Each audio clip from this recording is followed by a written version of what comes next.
எல்லாருக்கும் வணக்கம்.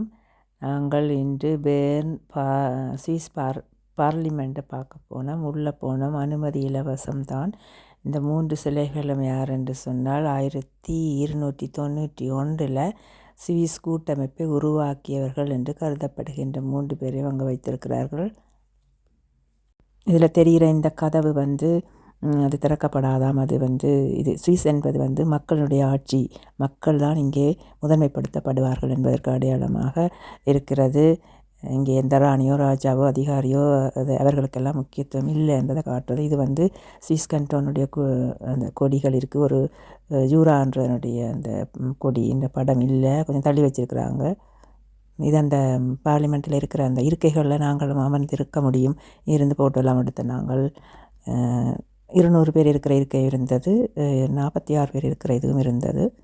இப்போ முந்தி காலத்தில் பத்திரிகை ஆசிரியர்கள் அங்கே இருக்கிற இடம் இருந்தது. இப்போ எல்லாம் கேமரா மட்டும்தான் பூட்டியிருக்கு அந்த இடத்துல. அவங்க தங்கள இடத்துல இருந்து கொண்டே அதை ஆப்ரேட் பண்ணி பார்ப்பாங்க. பொதுமக்களும் அங்கே வந்திருந்து பார்க்கக்கூடிய இடங்களும் அங்கே இருந்தது. தனியாக மேலே கதிரைகள் இருந்தன. எல்லாம் புக் பண்ணிட்டு தான் வர வேணும். அப்படியே வெளியில் வந்துட்டோம். வீடியோ எடுக்கக்கூடாது, உள்ளுக்குள்ளே ஃபோட்டோ மட்டும் எடுக்கலாம், வீடியோ எடுக்கக்கூடாதாம்.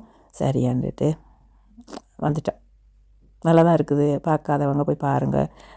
சுவிஸ் நாட்டில் இதெல்லாம் ஃப்ரீயாக தான் விட்டுருக்குறாங்க.